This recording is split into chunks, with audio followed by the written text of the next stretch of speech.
Olá, uma vez mais aqui estamos com o programa Mediunidade Hoje, através da TV Mundo Maior. Como sempre, o nosso carinho, a nossa gratidão pelo seu prestígio ao nosso programa e de resto a toda a programação, a toda a grade da TV Mundo Maior. Hoje nós vamos estudar algumas questões com Emmanuel, questões que foram inseridas no livro O Consolador, editado pela Federação Espírita Brasileira. Nós consideramos este livro de Emmanuel, O Consolador, como sendo um desdobramento de O Livro dos Espíritos.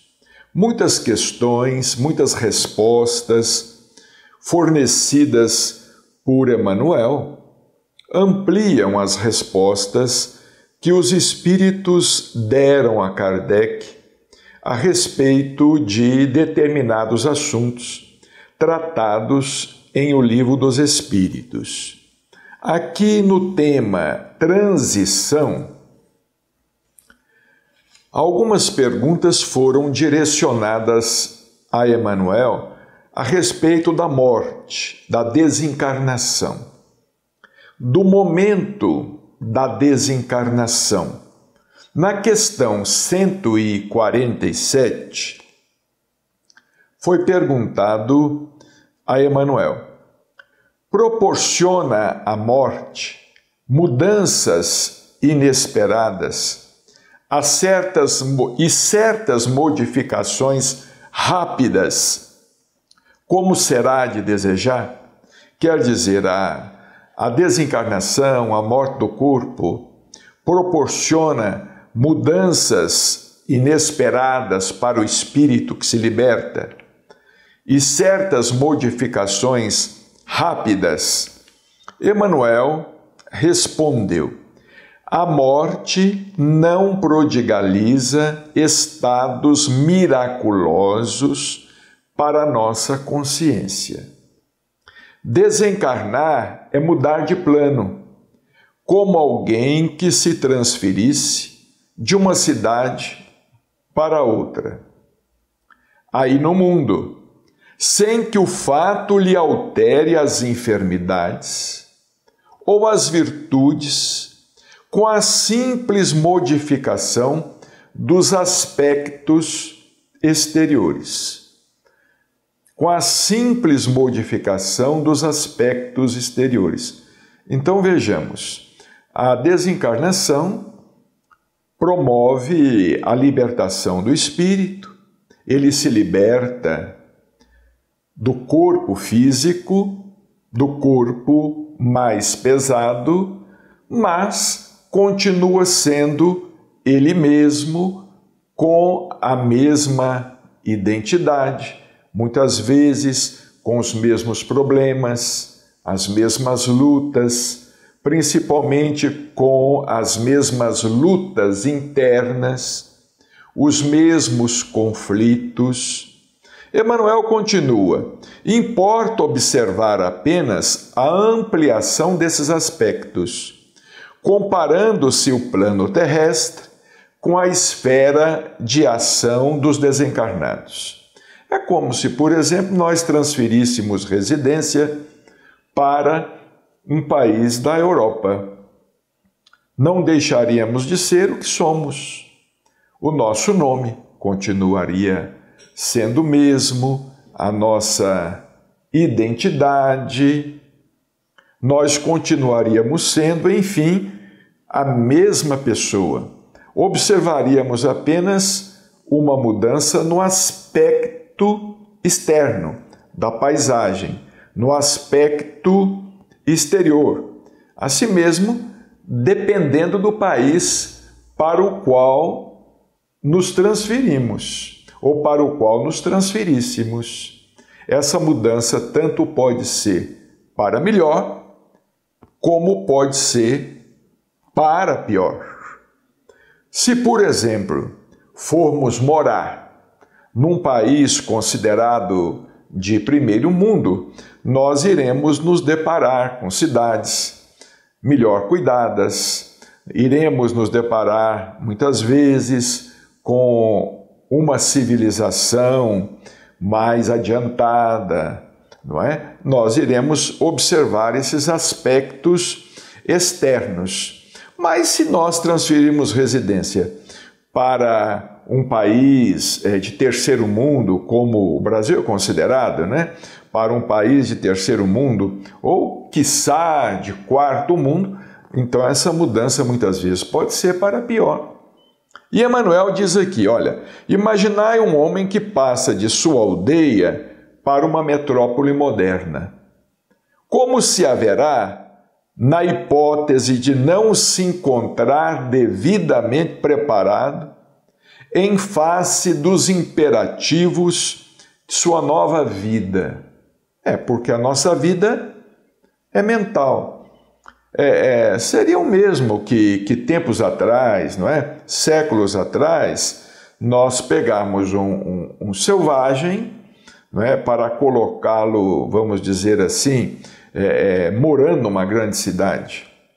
Um selvagem acostumado lá na selva, um homem da idade da pedra, né? O homem da caverna. Imaginemos um homem da caverna se ele fosse trazido hoje ao nosso mundo. Não é claro que ele não se adaptaria. O mesmo acontece com o espírito. O espírito, além da morte do corpo, ele vai procurar, ele vai viver entre aqueles com os quais ele mantém sintonia, ele mantém alguma afinidade. Emmanuel diz aqui, olha, a comparação é pobre, mas serve para esclarecer que a morte não é um salto dentro da natureza. A alma prosseguirá na sua carreira evolutiva sem milagres prodigiosos. Então isso não acontece, não é? Como muita gente aí fica, às vezes, esperando a desencarnação para ser melhor, para revelar determinadas virtudes. Não revela. Não vai ser melhor, não vai revelar virtudes que não tem, que não conquistou, que não desenvolveu. Vai ser a mesma pessoa. A mesma pessoa fora do corpo. É igualzinho uma pessoa, por exemplo, que muda de roupa, né? Tira a sua roupa lá e entra dentro de um smoking, por exemplo, continua sendo a mesma pessoa, não é? Às vezes está lá de calção de banho, numa roupa esportiva, de repente coloca um smoking e vai para uma festa de gala. É a mesma pessoa. Não mudou nada, né? Mudou a vestimenta apenas, não é? Os dois planos, diz Emmanuel, visível e invisível, se interpenetram no mundo. E se a criatura humana é incapaz de perceber o plano da vida imaterial, é que o seu sensório está habilitado somente a certas percepções, sem que lhe seja possível, por enquanto, ultrapassar a janela estreita dos 5 sentidos. Em seguida foi perguntado a Emmanuel, dentro do mesmo assunto, que espera o homem desencarnado diretamente nos seus primeiros tempos da vida de além-túmulo. O que espera o homem? Quer dizer, nos seus primeiros tempos, né, da vida de além-túmulo, né? Primeiros dias, né? Primeiros dias, primeiras semanas, às vezes primeiros meses. Emmanuel respondeu: a alma desencarnada procura naturalmente as atividades que lhe eram prediletas nos círculos da vida material, obedecendo aos laços afins, tal qual se verifica nas sociedades do vosso mundo.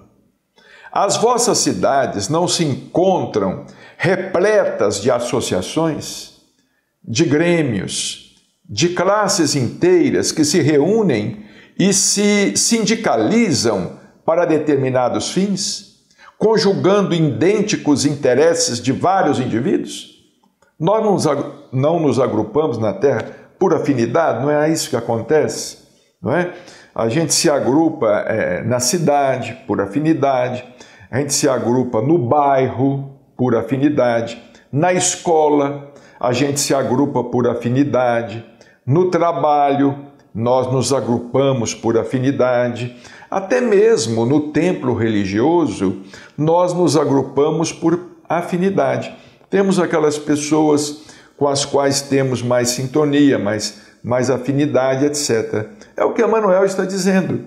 Nós precisamos encarar a vida, do outro lado da vida, com naturalidade, como sendo apenas um desdobramento um desdobramento da vida neste plano. Não há nenhuma transformação miraculosa, como nos fala aqui, a morte não nos prodigaliza estados miraculosos. E Emmanuel ainda diz aqui, olha, aí não se abraçam os agiotas, os políticos, os comerciantes, os sacerdotes, objetivando cada grupo a defesa dos seus interesses próprios? Vejamos como a coisa é complexa. É mais complexa do que a gente pensa, mas também é mais natural do que a gente supõe. Vamos fazer um intervalo, voltando logo em seguida.